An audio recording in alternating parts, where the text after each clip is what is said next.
क्या आपको पता है कि भारत ने कभी भी अमेरिका या सोवियत संघ के साथ पूरी तरह गठबंधन क्यों नहीं किया? इस प्रश्न का उत्तर होता है गुटनिरपेक्षता की नीति। तो गुटनिरपेक्षता की नीति क्या थी, देखते हैं 1 मिनट में।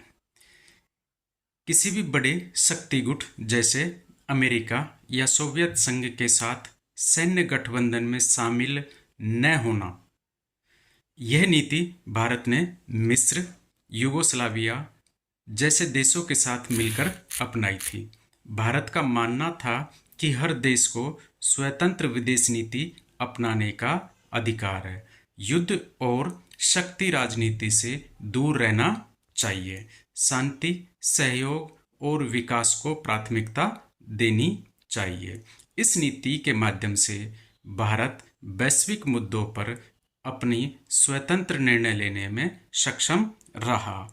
इसके माध्यम से भारत दोनों महाशक्तियों से या दोनों गुटों से सहायता प्राप्त करने में भी सक्षम रहा। क्या आप जानते हैं कि भारत और चीन के रिश्तों में तिब्बत सबसे बड़ा विवाद क्यों बन गया? इसका उत्तर देखते हैं हम तिब्बत मुद्दा के रूप में। 1 मिनट में समझते हैं। 1950 में चीन ने तिब्बत पर नियंत्रण कर लिया।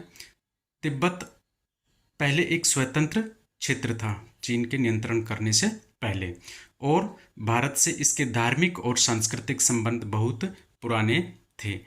1959 में तिब्बत के धार्मिक नेता दलाई लामा को चीन छोड़कर भारत में शरण लेनी पड़ी। भारत ने उन्हें मानवीय आधार पर शरण दी, लेकिन चीन ने इसे अपने आंतरिक मामलों में हस्तक्षेप माना। इसी वजह से भारत और चीन के संबंध बिगड़ गए और 1962 का भारत चीन युद्ध भी हुआ। यह मुद्दा दिखाता है कि मानवाधिकार, राजनीति और कूटनीति कैसे एक दूसरे से जुड़े होते हैं। क्या आप जानते हैं कि 1971 का युद्ध भारत के इतिहास में सबसे बड़ी सैन्य और कूटनीतिक जीत क्यों माना जाता है? तो चलिए 1 मिनट में समझते हैं। भारत पाक युद्ध 1971, जिसमें बांग्लादेश का निर्माण हुआ था। वर्ष 1971 से पहले पाकिस्तान 2 हिस्सों में था। एक हिस्सा था पश्चिमी पाकिस्तान और दूसरा हिस्सा था पूर्वी पाकिस्तान, जिसको आजकल हम बांग्लादेश के नाम से जानते हैं। पूर्वी पाकिस्तान में लोगों पर अत्याचार हो रहे थे। लाखों लोग शरणार्थी बनकर भारत आ गए थे। भारत ने मानवता के आधार पर उनकी मदद की, परंतु पाकिस्तान ने भारत पर हमला कर दिया, जिसके बाद भारत ने युद्ध में भाग लिया। भारत की सेना और इंदिरा गांधी के नेतृत्व में पाकिस्तान को करारी हार मिली। 16 दिसंबर 1971 को पाकिस्तान ने आत्मसमर्पण किया और बांग्लादेश एक स्वतंत्र देश बन गया। क्या आप जानते हैं कि भारत अपने संविधान के अनुच्छेद 51 में वैश्विक शांति की बात करता है, जबकि परमाणु हथियार भी बनाए हैं? तो इसका रहस्य जानने के लिए हमें देखना पड़ेगा भारत की परमाणु नीति। आइए 1 मिनट में हम समझते हैं कि भारत की परमाणु नीति क्या है। 1974 में भारत ने पहला परमाणु परीक्षण इस्माइलिंग बुद्धा के नाम से किया। इसके बाद 1998 में पोखरण 2 के नाम से परीक्षण हुआ, जिससे भारत परमाणु शक्ति संपन्न देश बन गया। भारत की परमाणु नीति के मुख्य सिद्धांत है नो फर्स्ट यूज, मतलब पहले हमला नहीं करेंगे परमाणु हथियारों के माध्यम से। केवल आत्मरक्षा के लिए परमाणु हथियार है। हमने किसी को डराने के लिए परमाणु हथियार नहीं बनाए, बल्कि अपनी सुरक्षा के लिए बनाए हैं। परमाणु निशस्त्रीकरण और विश्व शांति का समर्थन करता है।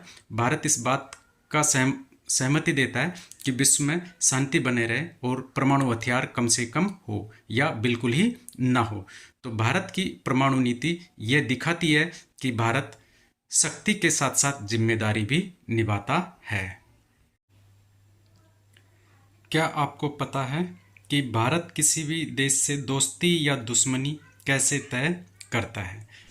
इस प्रश्न का उत्तर समझने के लिए हमें समझना पड़ेगा भारतीय विदेश नीति के निर्धारक तत्व कौन कौन से हैं। तो पहला निर्धारक तत्व है भूगोल।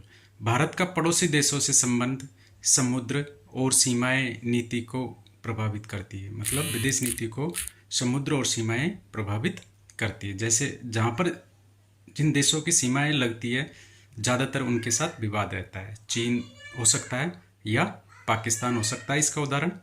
इतिहास और संस्कृति, भारत ने शुरू से ही अहिंसा, गुटनिरपेक्षता और गांधी नेहरू जी की विचारधाराओं को से प्रभावित रहा है, तो ये भी भारतीय विदेश नीति को प्रभावित करती है। आर्थिक हित, जिन देशों के साथ हमारे व्यापार, ऊर्जा, सुरक्षा, विकास की जरूरतें पूरी होती है उनके साथ हमारे संबंध अच्छे रहते हैं। राष्ट्रीय सुरक्षा, सेना, परमाणु नीति और आतंकवाद से सुरक्षा भी हमारी विदेश नीति को प्रभावित करती है। घरेलू राजनीति, सरकार की विचारधारा और जनता की राय क्या है। इसका हम एक उदाहरण ले सकते हैं कि भारत में जब भी बीजेपी की सरकार होती है तो अमेरिका को ज़्यादा समर्थन करती है, और कांग्रेस की सरकार होती है तो रूस को या पूर्व सोवियत संघ को ज़्यादा समर्थन करती है। तो सरकार की विचारधारा भी विदेश नीति को प्रभावित करती है। और सबसे महत्वपूर्ण होता है राष्ट्रीय हित, अर्थात भारत अपनी एकता, अखंडता, संप्रभुता, स्वतंत्रता को बनाए रखने के लिए जितने भी प्रयास करेगा सब राष्ट्रीय हित में शामिल होता है। और ये सबसे महत्वपूर्ण होता है कि किसी भी देश की विदेश नीति को प्रभावित करने वाला तत्व होता है। यदि आपको ये वीडियो अच्छा लगा तो लाइक, शेयर, कमेंट जरूर करें।